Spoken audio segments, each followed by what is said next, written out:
किसान आंदोलन के 100 दिन हुए पूरे। आज के एमपी एक्सप्रेसवे की 5 घंटे तक रहेगी नाकेबंदी। अलर्ट मोड पर पुलिस प्रशासन।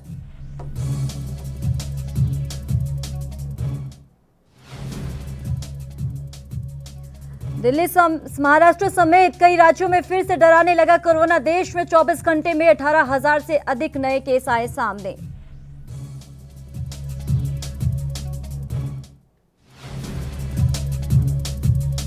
तो वहीं लद्दाख में भूकंप के झटके। रिएक्टर स्केल पर 3.6 मापी गई तीव्रता। लोगों में दहशत का माहौल।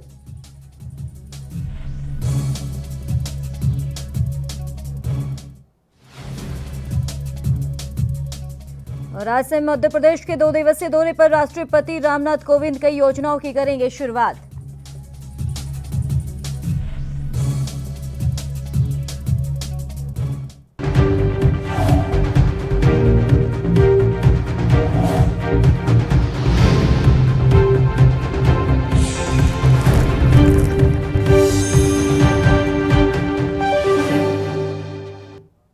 नमस्कार, मैं हूं आपके साथ करिश्मा भारद्वाज और आप देख रहे हैं एएनबी न्यूज बुलेटिन। का आगाज करते हैं। किसानों के प्रदर्शन का आज पूरे 100 दिन हो चुके हैं। आपको बता दें कि वहीं 6 मार्च यानी कि आज के एमपी एक्सप्रेसवे की 5 घंटे की नाकेबंदी के साथ साथ काला दिवस के रूप में चिन्हित किया जाएगा। इसके अलावा डासना, दुहाई, बागपत, दादरी, ग्रेटर नोएडा पर जाम किया जाएगा। सभी किसान काली पट्टी बांधकर विरोध दर्ज कराएंगे। टोल प्लाजा भी फ्री किए जाएंगे। बता दें आपको ये भी कि दिल्ली के अलावा मध्य प्रदेश के छतरपुर में भी 87 दिनों से किसानों का धरना प्रदर्शन चल रहा है। पुलिस प्रशासन ने अब तक उन्हें ना तो टेंट लगाने की अनुमति दी है और ना ही कोई अन्य सहायता प्रदान की है। तो यहां 3 और 4 मार्च को महापंचायत आयोजित की गई, जिसके बाद टेंट लगाने की अनुमति दी गई है। आने वाले समय में मध्य प्रदेश में महापंचायत करने की योजना है। और आपको बता दें कि संयुक्त किसान मोर्चा के नेताओं ने कीर्ति किसान यूनियन और कॉमरेड दातार सिंह को आंदोलन में उनके समृद्ध योगदान के लिए श्रद्धांजलि अर्पित की। और कीर्ति किसान यूनियन के अध्यक्ष यानी कि कॉमरेड दातार सिंह का 21 फरवरी को अमृतसर में एक सार्वजनिक बैठक के बीच दिल का दौरा पड़ने से निधन हो गया था।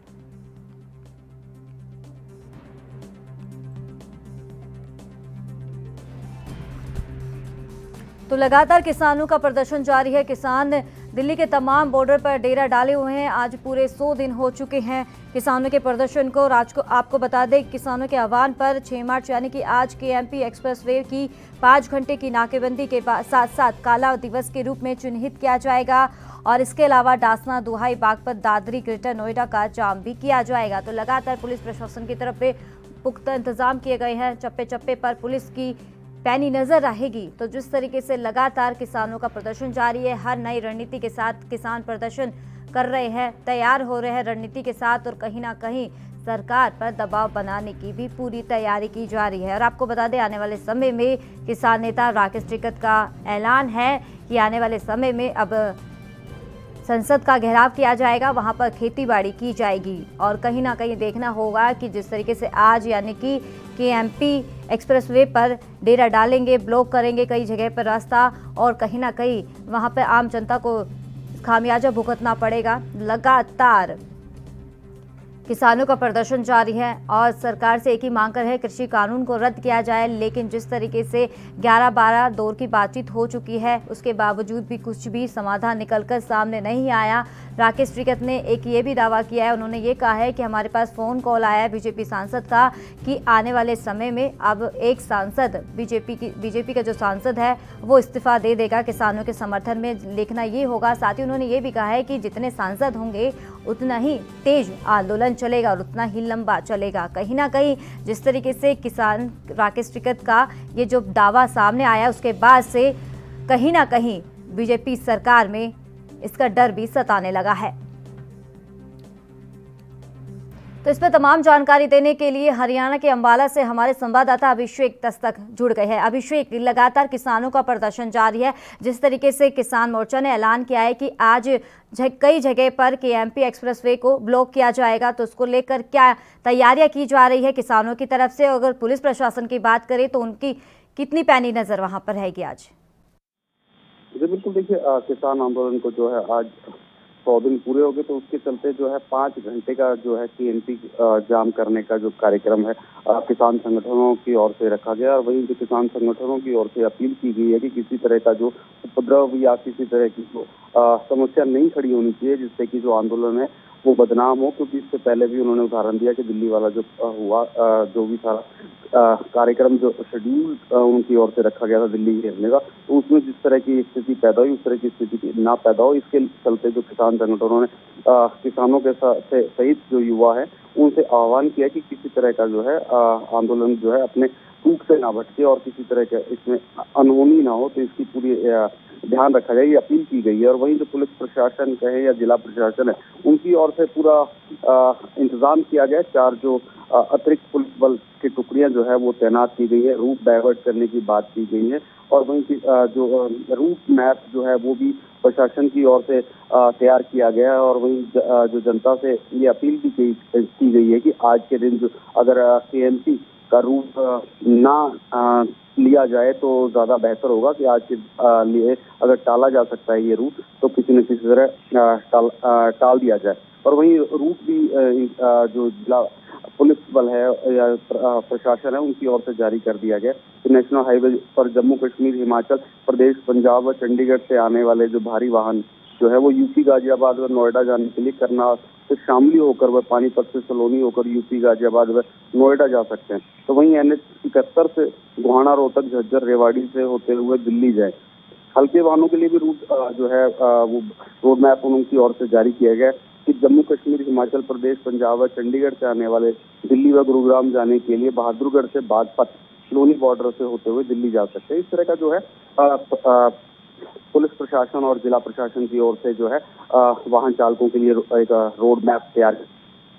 तो क्या लगता है कि आज केएमपी एक्सप्रेसवे को ब्लॉक किया जाएगा, कहीं ना कहीं असर वाहन चालकों पर भी पड़ने वाला है? क्योंकि जिस तरीके से ये भी कहा जा रहा है पुलिस प्रशासन की पैनी नजर है यहाँ पर, आज चप्पे चप्पे पर नजर रहेगी और रूट भी डाइवर्ट किए गए हैं जिस तरीके से आपने बताया है। लेकिन क्या लगता है कि वैसे तो हर बार जो नई रणनीति के साथ तैयार हो रहे हैं किसान और हमेशा ये कह रहे हैं कि शांतिपूर्ण तरीके से प्रदर्शन किया जा रहा है, तो दूसरी तरफ अगर आज की बात करें तो आज भी शांति का माहौल पैदा करने की कोशिश की जा रही है, उन्होंने अपील किया है। क्या लगता है कि आज हंगामा देखने को मिल सकता है? देखिए बिल्कुल शांति की और ये शांतिपूर्वक जो है ये रोड जाम रहेगा।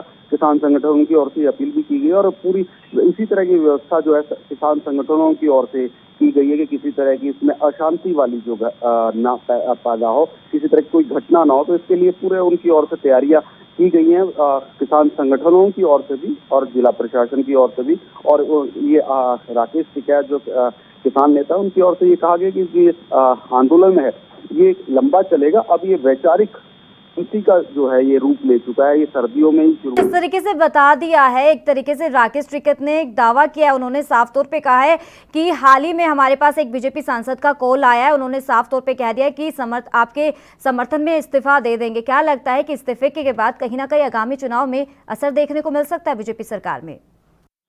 देखिए अभी चुनाव जरूर बहुत दूर है।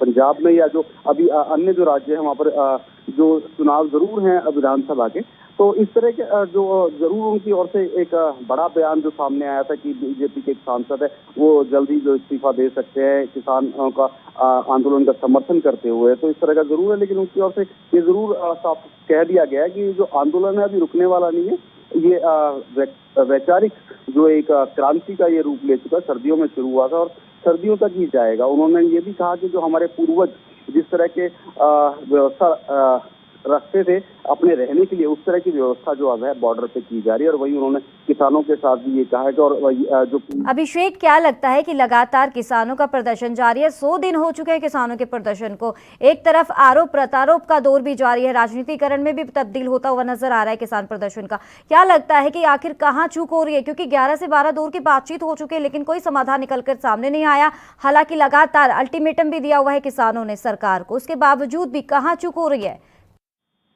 जी बिल्कुल, देखिए बातचीत से किसी भी समस्या का हल जरूर निकलता है। जैसे कि आपने कहा 11-12 दौर की बातचीत का दौर शुरू हो चुका है, तो उन्होंने इस पर भी जो है चुटकी ली है राकेश टिकैत ने। उन्होंने एक कहावत बोली है, जिसने लिखा उन्होंने बोला भी है उन्होंने कहा कि जिस प्रकार पिछड़ा हुआ मेले में मिलता है उसी प्रकार सरकार ने सर्दी में बातचीत खत्म की थी और आगे सर्दी में ही बातचीत शुरू होगी। इस तरह का जो है उन्होंने एक तंज कसा है सरकार के ऊपर कि जो सर्दी में बातचीत खत्म हुई थी और आने वाली सर्दी में ही उनको लगता है कि ये जो बातचीत है वो शुरू होगी। तो बातचीत का जरूर दौर शुरू होना चाहिए, सरकार को कदम आगे बढ़ाना चाहिए और वहीं जो किसान संगठनों को भी जो है एक कदम आगे बढ़ के जो है। साफ तौर पर प्रधानमंत्री ने कहा है कि एक कॉल की देर है और कॉल आ जाएगी आपके पास, लेकिन उसके बावजूद भी किसान नेता कह रहे हैं कि हमारे पास तो कोई कॉल नहीं आई और ये भी कह रहे हैं कि हम तो तैयार है बातचीत करने के लिए। जी बिल्कुल, देखिए वो उस कॉल का जरूर किसान संगठनों को इंतजार होगा और किसान संगठनों को भी एक कदम आगे बढ़ते हुए जरूर अब बातचीत का जो है रास्ता साफ करना चाहिए। और जो तीनों कृषि कानून है उनका विरोध लगातार जारी है, 100 दिन के लगभग हो गया और ये अब नया जो उनकी तरफ से ऐलान है और आज जो 5 घंटे का जो केएमपी में जो रोड जाम का जो है उनका आह्वान है वो किया जाएगा। और वहीं जो उन्होंने तीनों कृषि कानून का जिक्र करते हुए कहा कि सरकार साफ तौर पे ये कह रही है कि जो कहीं भी अपनी जो किसान है वो फसल बेच सकता है। तो किसानों से उन्होंने आह्वान किया कि आप पूर्ण रूप से तैयार रहे, अपनी ट्रैक्टर ट्रॉलियों में जो है गेहूं को भर के रखें और हम जो है संसद पर इस गेहूं को बेच के आएंगे, उसके गेट पर बैठकर हम इस गेहूं को जो है बेचेंगे, क्योंकि इसमें आजादी है। इन कृषि कानूनों में कहीं भी जाके जो है फसल को बेचा जा सकता है। अगर फिर भी प्रशासन या पुलिस उनको रोकती, जहां रोकेगी तो वो वहीं पर बैठ जाएंगे और वहीं से अपनी जो फसल को जो है बेचना शुरू करेंगे। इस तरह का जो है नेता जो है राकेश टिकैत की ओर से जो बयान सामने आया और उन्होंने ये साफ तौर पे ये आज का जो कार्यक्रम है उन्होंने सफल करने की अपील की है और शांति की अपील की है कि किसी तरह की जो है अशांति ना फैले। इस तरह के किसानों के साथ जो है उन्होंने अपील किया। वहीं जिला प्रशासन की ओर से और पुलिस प्रशासन की ओर से 4 टुकड़ियों का इसमें अतिरिक्त पुलिस बल की तैनात की गई है ताकि किसी तरह की कोई अप्रिय घटना ना घटे। अगर आपकी नज़रिए से पूछा जाए ये सवाल, लगातार हर नई रणनीति तैयार की जा रही है क्योंकि जितना समय बीत रहा है किसानों के प्रदर्शन को, क्योंकि वो अपने परिवार से भी अलग हुए हैं, तो कहीं ना कहीं जाहिर बात है वो अपने परिवार से अलग है और सरकार किसान की बात नहीं मान रही है, कृषि कानून रद्द नहीं कर रही। कहीं ना कहीं इसका गुस्सा भी साफ तौर पर दिखाई दे रहा है, जब भी आगे से कहीं ना कहीं सरकार पर दबाव बनाने की कोशिश की जा रही है हर नई रणनीति के साथ। अब क्या लगता है कि जिस तरीके से आज ये ब्लॉक किया जाएगा केएमपी एक्सप्रेसवे, क्या लगता है इस पे कहीं ना कहीं समाधान निकल कर सामने आएगा या फिर से एक नई रणनीति के साथ तैयार होंगे? देखिए, विरोध किसान संगठनों का विरोध जताने का मकसद है आज कि विरोध जताया जाए और सरकार को मैसेज पहुंचाया जाए कि किसान जो है वो अभी थके नहीं है। किसान जो है अभी इस आंदोलन को आगे तक ले जाने के मूड में है और जब तक ये तीनों कृषि कानून जो है खत्म नहीं होंगे तब तक जो है ये आंदोलन जारी रहेगा। उन्होंने अपना पूरा साफ तौर पे ये इस तरह के जो कार्यक्रम जो रखे जाते हैं वो सरकार को ये जताया जाता है कि किसान संगठन और किसान जो है अभी भी अपनी मांगों को लेकर अड़े हुए हैं और वो पीछे हटने वाले नहीं है। जब तक तीनों कृषि कानून जो है वो रद्द नहीं होते तो ये घर वापसी की बात नहीं होगी। इस तरह के भी जो बयान समय समय पर आते रहते और इस जो आज का जो कार्यक्रम है केएमपी जो है 5 घंटे बंद का जो आह्वान है, इससे पहले जो रेल की पटरियों पर बैठ के रेल को रोका गया था, उससे पहले हाईवे रोके गए। तो इस तरह के जो तमाम कार्यक्रम है ये सरकार को ये मैसेज देने के लिए कि जो अभी जो ये आंदोलन है ये खत्म नहीं है और किसानों में अभी भी जो है पूरे जोर शोर से इस आंदोलन को आगे ले जाने की मूड है। और सरकार जब तक जिस तरीके से ऐलान ये भी किया गया है किसान मोर्चा की तरफ से कि अब तो 8 मार्च को महिलाओं के साथ समर्थन किया जाएगा, महिलाओं से अपील की जाएगी वो हमारे साथ खड़े हो इस प्रदर्शन में, क्या लगता है कि अब जहां पर कहीं ना कहीं जहां पुरुष थे, जहां किसान पुरुष लगातार प्रदर्शन कर रहे थे, अब वहीं पर अब लाखों की हजारों के से लाखों की तादाद में महिला प्रदर्शन करेगी? क्या लगता है कि अब इससे कहीं ना कहीं अब ऐसा अलग सा रुख देखने को मिलेगा सरकार की तरफ से? जी देखिए, बिल्कुल जो 8 मार्च जो है महिला दिवस के रूप में मनाया जाता है और इसमें महिलाओं से जरूर आह्वान करेंगे किसान संगठन की ज्यादा से ज्यादा महिलाएं जो है उनके इस आंदोलन में शामिल हो। और वहीं जबकि महिलाएं भी किसी भी तरह अभी पिछले 100 दिनों की बात करें तो इस आंदोलन में अपनी भूमिका निभाने में कहीं भी पीछे नहीं है और पूरे जोर शोर से महिलाएं भी जो है जो उनकी मदद या जो उनके वहां पर धरने प्रदर्शन में उपस्थिति है वो दर्ज करवा रही। हर तरह जो अपनी उपस्थिति दर्ज करवाने में महिलाएं अभी भी लगी हुई हैं। और वहीं 8 मार्च का जो महिला दिवस है उसको एक नया रूप देने के लिए और ज्यादा से ज्यादा महिलाओं को आह्वान किया गया कि इस आंदोलन में शामिल हो, ताकि जो महिलाओं की जो भूमिका है वो और ज्यादा से ज्यादा इस आंदोलन में देखने को मिले। जी, मौजूदा स्थिति क्या है किसानों से? अगर आपने बातचीत की हो तो किसानों की तरफ से क्या अब बातचीत की जा रही है, उनका क्या कुछ कहना है? जिस तरीके से किसानों का प्रदर्शन जारी है, कहीं ना कहीं नई रणनीति के साथ तैयारी भी की जा रही है, तो फिलहाल अब जो मौजूदा स्थिति से अगर बात की आपने किसानों से, तो उनका क्या कुछ कहना है?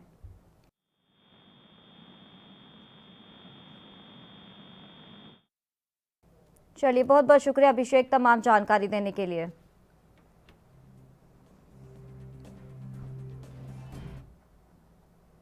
तो रुक कर लेते हैं अगली खबर का। प्रधानमंत्री नरेंद्र मोदी आज गुजरात के केवड़िया दौरे पर है। आपको बता दें कि पीएम मोदी केवड़िया में चल रहे 3 दिवसीय सेमिनार में शामिल होंगे। शीर्ष सैन्य अधिकारियों के इस कार्यक्रम में सेना के जवान और जेसीओ रैंक के अधिकारी भी मौजूद रहेंगे। केवड़िया के कार्यक्रम में शिरकत करने के लिए बाद पीएम वहां से अहमदाबाद आएंगे और फिर वापस दिल्ली लौट आएंगे। आपको ये भी बता दें कि पीएम मोदी से पहले रक्षा मंत्री राजनाथ सिंह ने सैन्य अधिकारियों को संबोधित किया था और रक्षा मंत्री ने सेना की तारीफ भी की थी और लद्दाख स्टैंड ऑफ के समय चीन की सेना का पूरी ताकत से मुकाबला करने के लिए भी सेना के अधिकारियों को तारीफ की। और केवड़िया की कंबाइंड कमांडर्स कॉन्फ्रेंस में रक्षा मंत्री ने भविष्य के उभरते सैन्य खतरों को लेकर चर्चा भी की थी। तो वहीं पीएम मोदी का 9 बजे के बाद केवड़िया के कार्यक्रम स्थल पर पहुंचने का कार्यक्रम है। और आपको ये भी बता दें कि पीएम दिल्ली से विमान के जरिए अहमदाबाद पहुंचेंगे और वहां से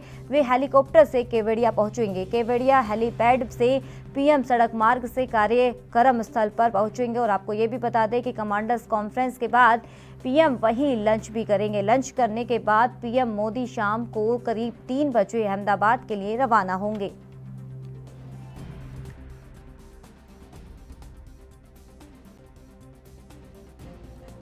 दौरे पर है। आपको बता दें कि पीएम मोदी केवड़िया में चल रहे 3 दिवसीय सेमिनार में शामिल होंगे। शीर्ष सैन्य अधिकारियों के इस कार्यक्रम में सेना के जवान और जेसीओ रैंक के अधिकारी भी मौजूद रहेंगे। और केवड़िया के कार्यक्रम में शिरकत करने के बाद पीएम वहां से अहमदाबाद आएंगे और फिर वापस दिल्ली लौट आएंगे।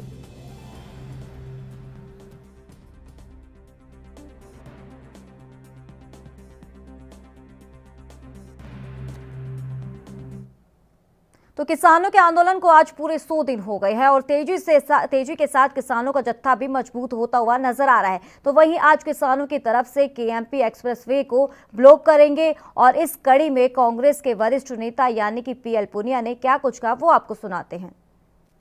देखिए, किसान आंदोलन जब से चला है उसको 100 दिन पूरे हो गए और उसमें बीच में तेज कड़ाके की सर्दी भी रही,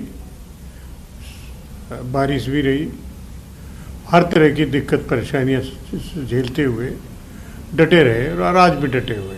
तो उपलक्ष्य में तो वेस्टर्न पेरिफेरल एक्सप्रेसवे उसको जाम करने का निर्णय लिया गया। भारत सरकार अपनी हठधर्मी से उनकी बात सुनने को तैयार नहीं है, जबकि इनकी जायज़ मांग थी कि तीनों कानून जो बिना किसी से राय मशवरा करके बनाए गए हैं, हालांकि किसानों से तो नहीं पूछा, उन्होंने अपने जो उद्योगपति मित्र हैं उनसे पूछ के शायद बनाया हो, तो ऐसा कानून उसको वापस लेने की जो मांग है उसको स्वीकार करना चाहिए। लेकिन जो हठधर्मी है उससे चलते नहीं हो रहा है और आगे चलकर किसान क्या क्या कार्यक्रम बनाते हैं ये तो समय बताएगा। लेकिन वो निश्चित रूप से घोषणा कर चुके हैं कि हम 2024 तक भी अपना धरना प्रदर्शन आंदोलन उसको जारी रख सकते हैं।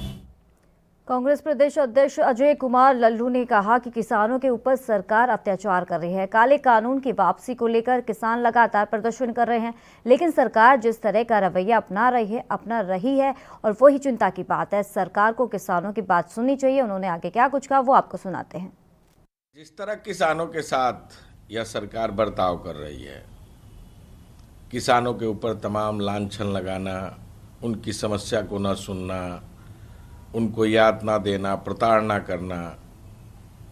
100 दिन अब आंदोलन को पूरे हो रहे हैं। 300 से अधिक किसानों ने शहादत दे दी। तीनों काले कानून जिसके वापसी के लिए पूरे देश भर में जन आंदोलन चल रहा है, बड़ी बड़ी सभाएं चल रही। किसान मजबूती के साथ उस आंदोलनों में जुड़कर इस किसी बिल का विरोध कर रहा है। फिर भी सरकार जिस तरह की रवैया अपना रही है, देश के लिए, प्रदेश के लिए चिंतनीय विषय है। अब भी प्रधानमंत्री जी को अपनी आंख खोलनी चाहिए। अन्नदाता देश के भगवान की बात को सुने और तत्काल इन तीनों काले कानून को वापस ले। तो वहीं ईडी ने जम्मू कश्मीर की पूर्व मुख्यमंत्री महबूबा मुफ्ती को पेश होने के लिए समन भेजा है। महबूबा मुफ्ती को 15 मार्च तक ईडी के समक्ष पेश होने की को कहा है। और आपको बता दें कि इस कड़ी में कांग्रेस नेता पीएल पुनिया ने बीजेपी सरकार पर तंज कसते हुए कहा कि जो सरकार के खिलाफ आवाज उठाता है उसके पास ईडी की छापेमारी कर दी जाती है। आगे उन्होंने क्या कुछ कहा वो आपको सुनाते हैं। ये कोई आश्चर्य की बात नहीं है। महबूबा मुफ्ती को ईडी का नोटिस मिला है और आश्चर्य इस बात का है कि कुछ देर से आ रहा है। बहुत पहले ईडी को नोटिस आ जाना चाहिए था। जो सरकार के सामना करता है, उनकी बातों का विरोध करता है, उनकी बातों से असहमति व्यक्त करता है, तो वो इनकम टैक्स है, ईडी है, सीबीआई है, उसके टारगेट पे तो आ ही जाएगा और उसी का नतीजा है। मैं समझता हूँ कि ये pure and simple political targeting है। हालांकि अगर उसमें तथ्य होंगे तो कानून अपना काम करेगा, लेकिन स्पष्टता ये पॉलिटिकल वेंडेटा दिखाई देता है। प्रधानमंत्री नरेंद्र मोदी के टीका लगवाने और निजी अस्पतालों को शामिल करने के बाद कोरोना वायरस के खिलाफ टीकाकरण अभियान ने तेज रफ्तार पकड़ ली है। आपको बता दें कि वीरवार को रिकॉर्ड लगभग 14 लाख टीके लगाए गए हैं और इसमें 60 साल से अधिक उम्र के लाभार्थियों की संख्या सबसे अधिक रही है। और अब तक कोरोना वैक्सीन की 1.8 करोड़ डोज दी जा चुकी है। और आपको बता दें कि अधिकारियों के सूत्रों ने शुक्रवार को यह जानकारी दी है।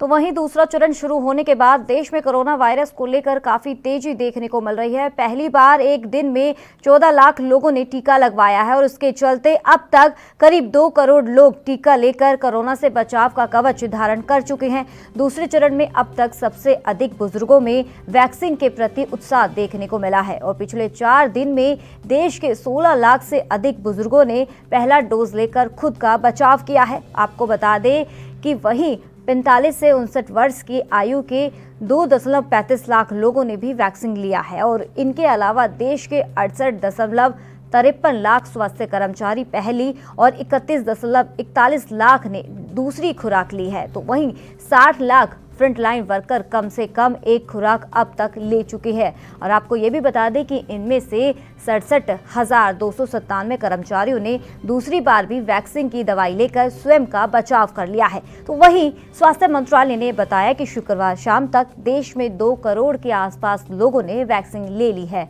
सरकार का इसी महीने के अंत तक 3 से 4 करोड़ लोगों को टीका लगाने का लक्ष्य रखा है। इसी के तहत इसी महीने के अंत तक करीब 1 करोड़ से भी अधिक लोगों को वैक्सीन देने का लक्ष्य रखा हुआ है।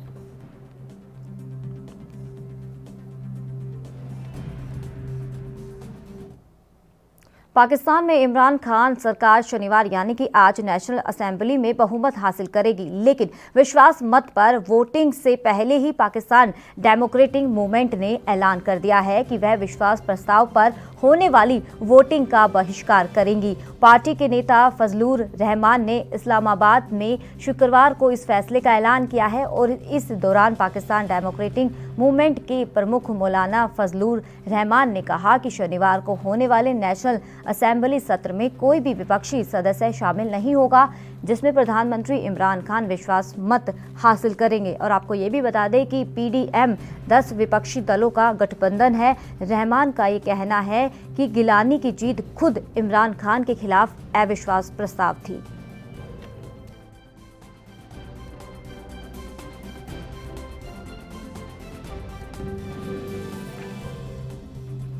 तो पाकिस्तान में इमरान खान सरकार शनिवार यानी कि आज नेशनल असेंबली में बहुमत हासिल करने वाली है, लेकिन विश्वास मत पर वोटिंग से पहले ही पाकिस्तान डेमोक्रेटिक मूवमेंट ने ऐलान कर दिया है। आपको ये भी बता दें कि वह विश्वास प्रस्ताव पर होने वाली वोटिंग का बहिष्कार करेंगी।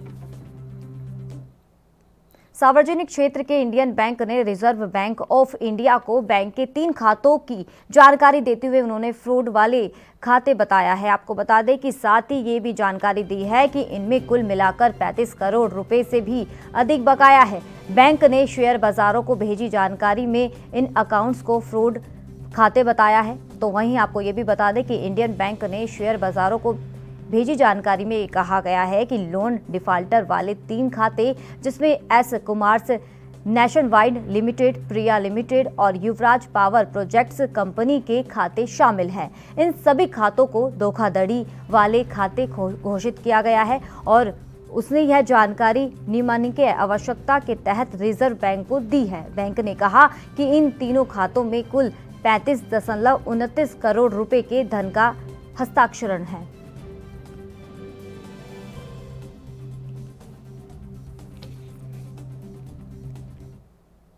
भारत द्वारा आयोजित वार्षिक नई दिल्ली विश्व पुस्तक मेला आज शुरू होने वाला है। आपको बता दें कि 6 से 12 मार्च तक आयोजित किया जाएगा और केंद्रीय शिक्षा मंत्री रमेश पोखरियाल निशंक ने वर्चुअल तरीके से शामिल होकर पुस्तक मेले का उद्घाटन किया। सम्मेलन को संबोधित करते हुए प्रोफेसर गोविंद प्रसाद शर्मा ने घोषणा करते हुए कहा कि नई दिल्ली विश्व पुस्तक मेले का पहला वर्चुअल संस्करण है, जो जगह जगह पर कोविड-19 महामारी प्रतिबंध के कारण आयोजित किया जा रहा है, लेकिन आश्वासन दिया है कि यहां आने वालों के लिए यह एक यादगार रहेगा। और इस साल पुस्तक मेले का विषय राष्ट्रीय शिक्षा नीति 2020 है। नीति एक विजन डॉक्यूमेंट है जिसका उद्देश्य पूर्व प्राथमिक स्तर से लेकर उच्च शिक्षा तक भारतीय शिक्षा प्रणाली को यूनिवर्सल बनाना है। नीति सभी के लिए समान रूप से शिक्षा की गुणवत्ता बढ़ाने और साथ ही भारत को एक वैश्विक महाशक्ति के रूप में मजबूत करने की दिशा में कदम बढ़ाने का प्रयास करती है।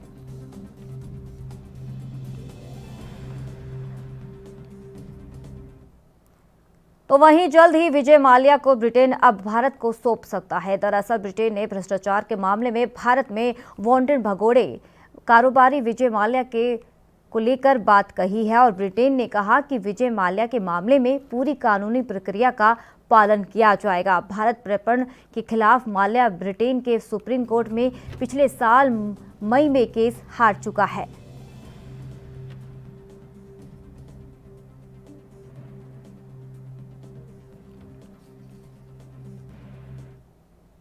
इस बुलेटिन में फिलहाल इतना ही। दीजिए इजाजत। नमस्कार।